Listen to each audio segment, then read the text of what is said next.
Hey, how's it going? Welcome back to another story by Reddit user Lindsay. As always, a link to the original story will be linked in the description below. Any characters or buildings shown in this video are not meant to be actual representations of how the people or places actually look in real life. The animation is for entertainment purposes only. Now that that's all out of the way, let's get into the story. This happened just a few years ago, and sometimes I still have nightmares where I didn't manage to get away. Let me start off by saying I live in a pretty big city with lots of bars and clubs. I have experience with partying and even drugs. I have been in blackout drunk situations, and let me tell you, this was not that. I no longer go out on my own.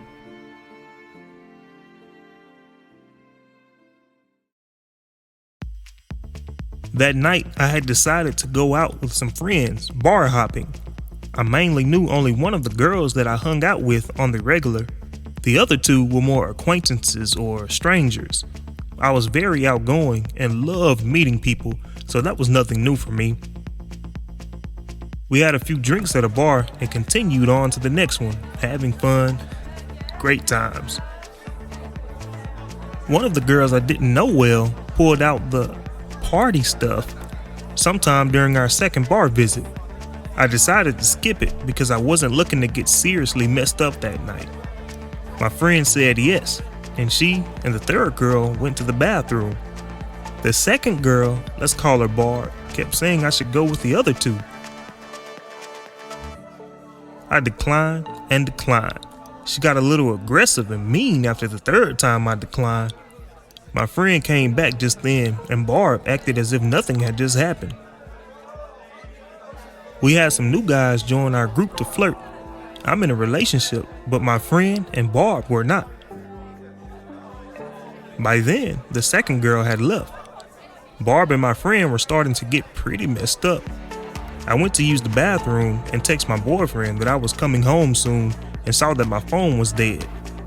When I came back, the guys had gotten us shots. I was still pretty sober and declined the shot. Barb shoved the shot into my hand, and to avoid a scene, I just took it. I started to tell my friend I was heading home, but one look at her face and Barb, and I saw that they were out of it. I was starting to feel pretty woozy myself, so I started shoving them to go. The guys that bought the shots were protesting, but I wasn't getting resistance from the girls. My phone was dead, so there was no chance of getting an Uber. I held a cab, and I remember putting the girls in the back and telling the driver that we were dropping off my friends at their houses and then going to my address.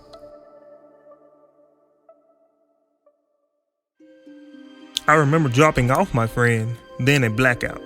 Then I was alone with that driver. I was in the front seat, and he was holding my hand. I looked around, disoriented. I took in the sight of him holding my hand while driving like my boyfriend would. I saw my wallet in the center cup holder.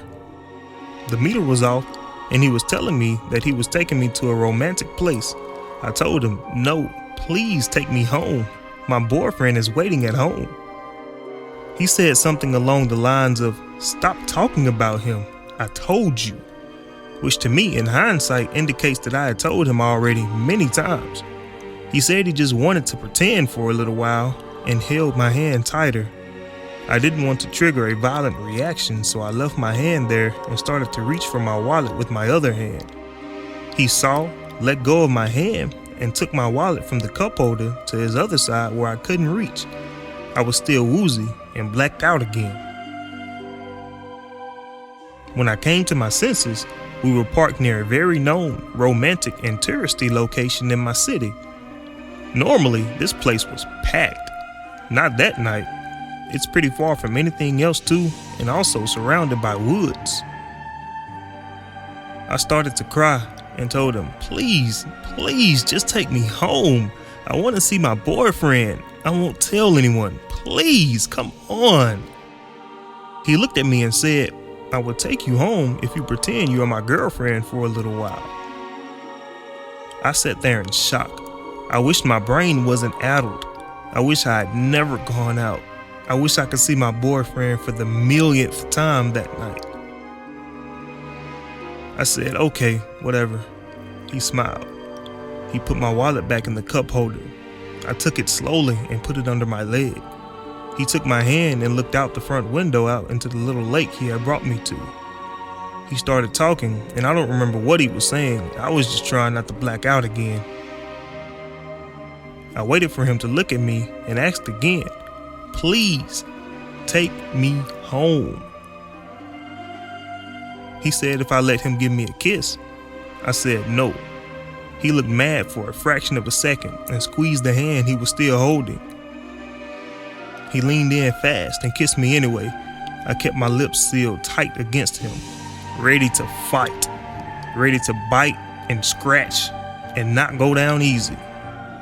He let go of my hand and backed away. He started the car and started our way back to civilization. I was crying as silently as possible, trying not to be heard so he would forget I was there and want to touch me or hold my hand.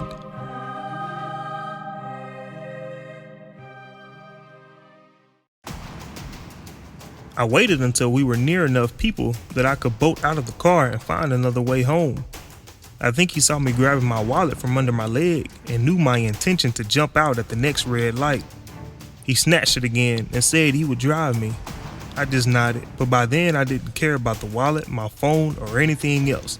I thought about jumping out. No matter what, I was going to get home.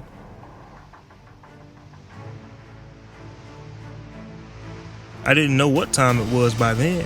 I do know there were almost no cars driving in my usually busy city. No buses, no people. What? I didn't care anymore. He stopped at a red light. I unlocked the door and yanked it open and ran. I didn't look back, but I heard a car peel out of the intersection. He was running too. My phone was still dead. No wallet, so no money. Really far, far from my house.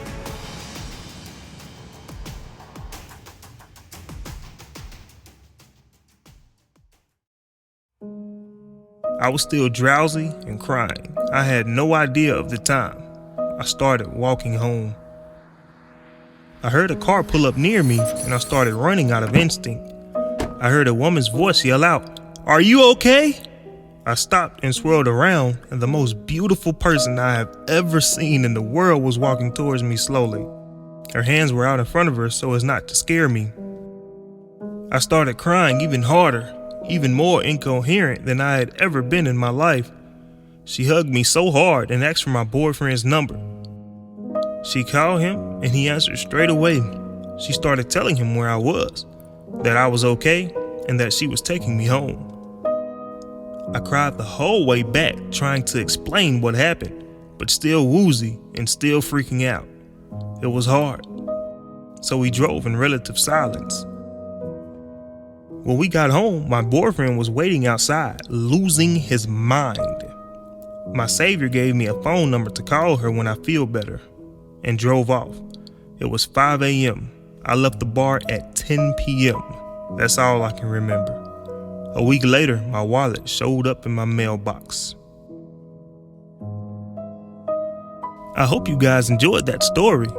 Like mentioned at the beginning of this video, full permission was given to me by Reddit user Lindsay to read on this channel. If you or anyone you know have a story they would like to be read on here, email them to relaxandmeditation2021@gmail.com. Lastly, don't forget to subscribe and ring that notification bell so you won't miss any more of my music videos or story narrations.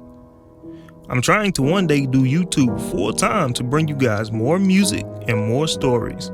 The more of you guys that subscribe, the faster that will happen. I hope you guys all relax and have a great night. I'll see you in the next video.